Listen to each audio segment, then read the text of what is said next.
doutrina que tem a caridade como bússola.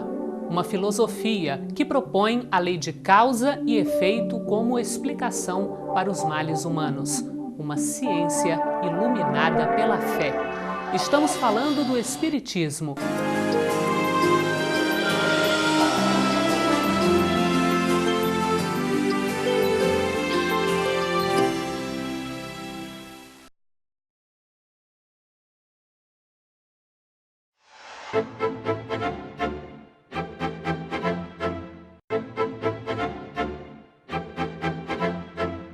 Começa agora o programa Transição, a visão espírita para um novo tempo. Hoje, mais uma vez, temos a alegria de receber Sueli Caldas Schuber. Como vai, Sueli? Graças a Deus, tudo bem. Que todos estejam bem também, os que nos estão assistindo. Sueli, hoje nós gostaríamos de falar sobre a influência dos espíritos em nossas vidas. Os espíritos realmente influenciam em nossas vidas, Sueli? Influenciam. E influenciam, como diz Allan Kardec, quando ele faz essa pergunta, porque em O Livro dos Espíritos, nós vamos encontrar um capítulo inteiramente dedicado à intervenção dos espíritos no mundo corporal. E é exatamente logo no início que nós vamos encontrar uma questão muito citada no meio espírita, que é a 459, que Kardec faz essa pergunta: se os espíritos influenciam as nossas vidas. E a resposta é muito mais do que imaginamos, do que imaginais, eles dizem para Allan Kardec. E dizem também que muitas vezes eles dirigem os encarnados. Eles estão transmitindo tantas ideias, tanta influenciação, que de certa maneira o encarnado fica muito suscetível àquelas influenciações, permite as influenciações. Portanto, as influências acontecem e são muito comuns. Você comentou num dos programas anteriores, lembrando só, que nós somos, em números gerais, 6 milhões de encarnados. 6 bilhões de encarnados. E um número maior ainda de espíritos desencarnados. É verdade. É um mar, né, de vibrações, de pensamentos. Como é que isso funciona, Sueli? De que forma isso atrapalha ou auxilia a nossa vida?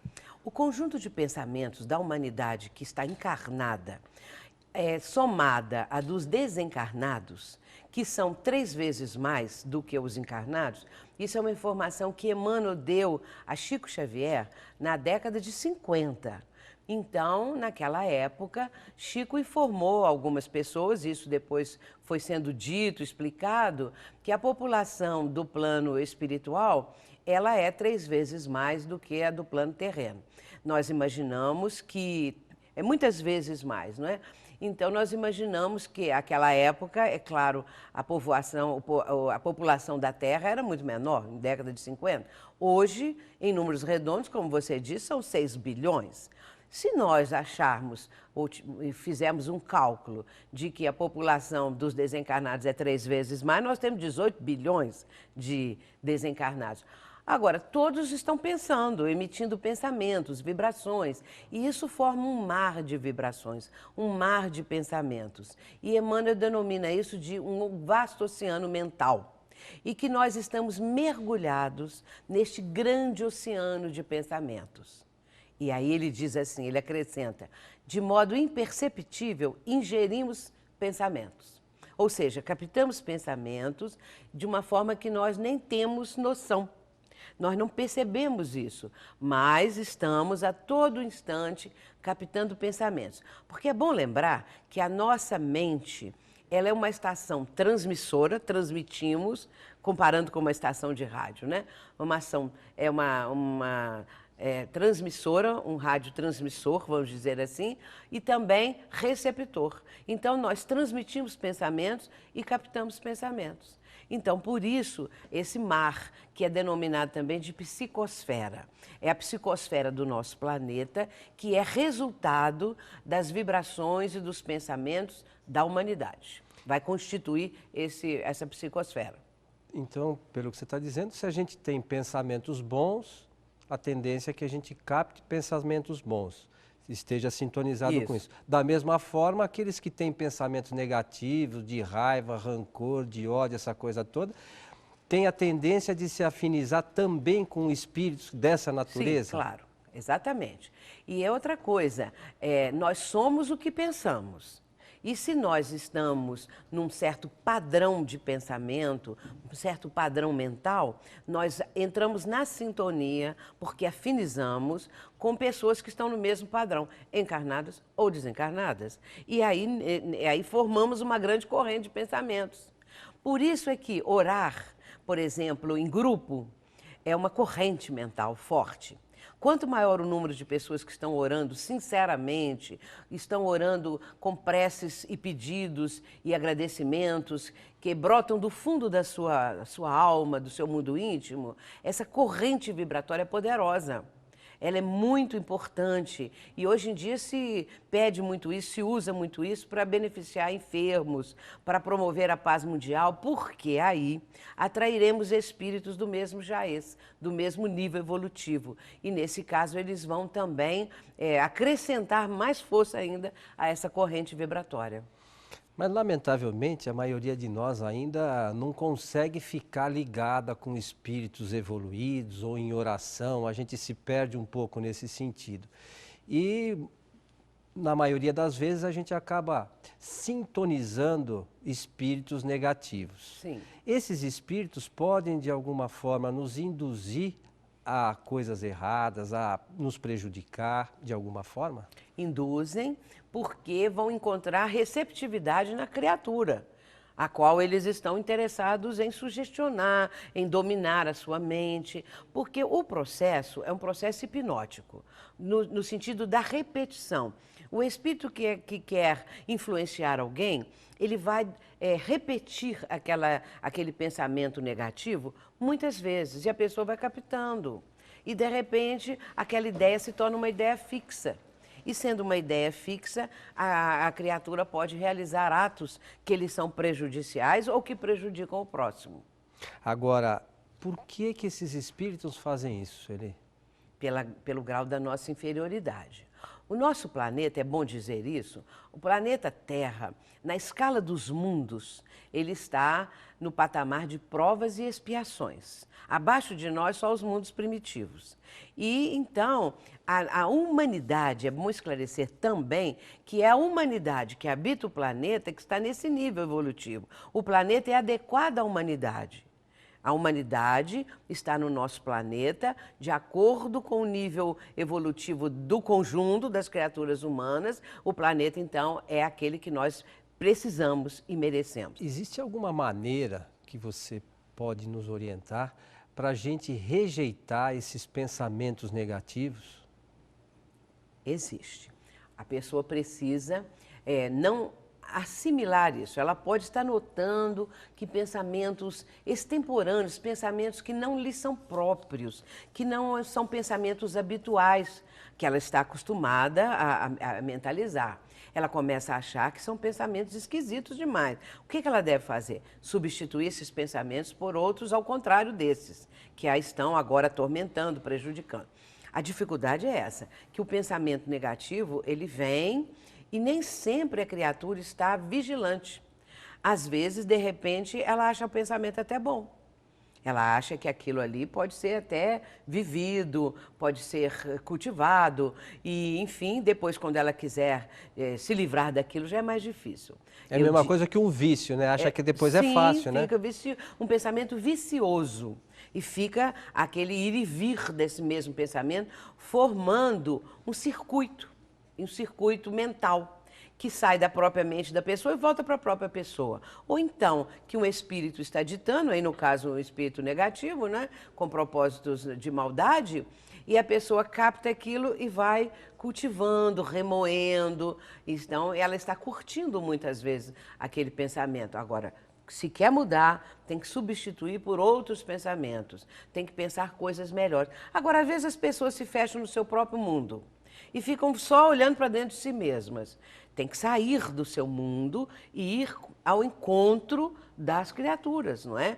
Procurar entender as questões todas. A Joana de Ângeles, quando a pessoa está se lamentando muito, reclamando muito, ela tem uma frase, entre tantas outras frases fantásticas, ela diz assim: sai da tua cela pessoal e vá ao encontro daqueles que sofrem mais do que tu.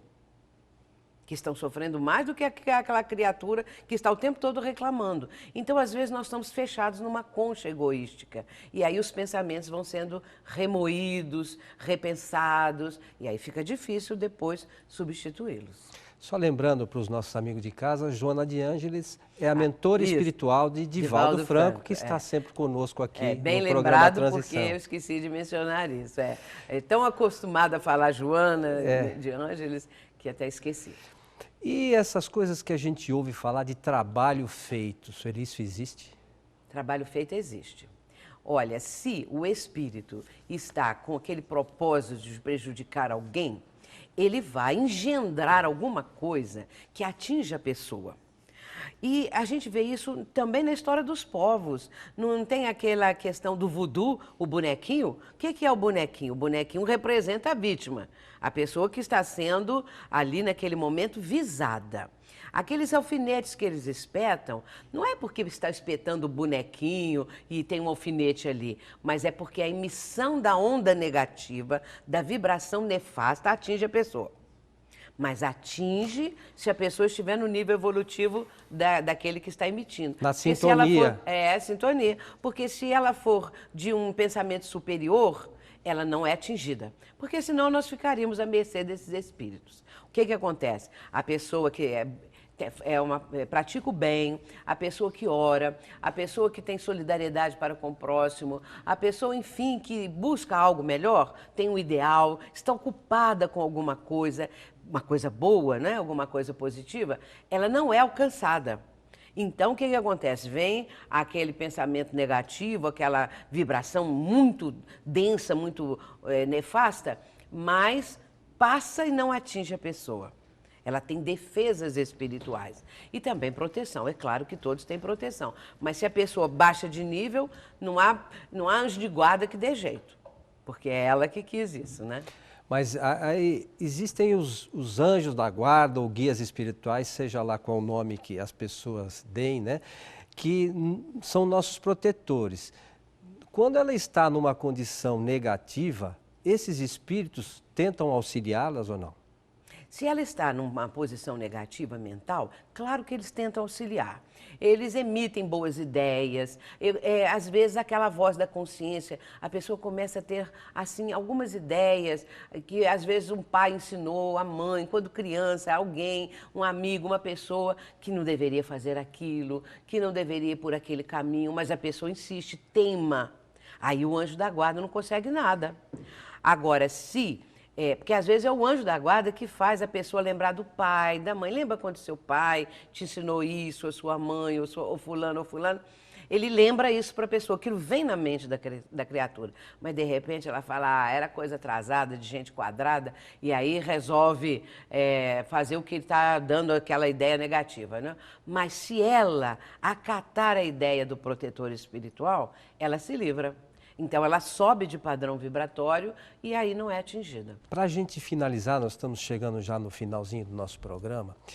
A gente, pela vivência na casa espírita, as pessoas, do modo geral, acham que esses problemas de envolvimento espiritual, de obsessão, essas coisas todas, acontecem sempre com os outros. Com elas estão, imunes daquele problema. O que você teria a dizer para essas pessoas, Sueli? É como que a pessoa acha também que o câncer, a morte, só acontece com a vizinhança. Só acontece lá longe com as outras pessoas, mas pode acontecer conosco. Uma hora chega a nossa vez, não é? Então, também as influências espirituais, as pessoas acham isso tão distante, porque não despertaram. Como se diz hoje em dia, não caiu a ficha. E se não caiu a ficha, a pessoa não dá nem importância. Mas ela tem que pensar. Nós temos que ter momentos de consciência. A nossa consciência precisa ser despertada.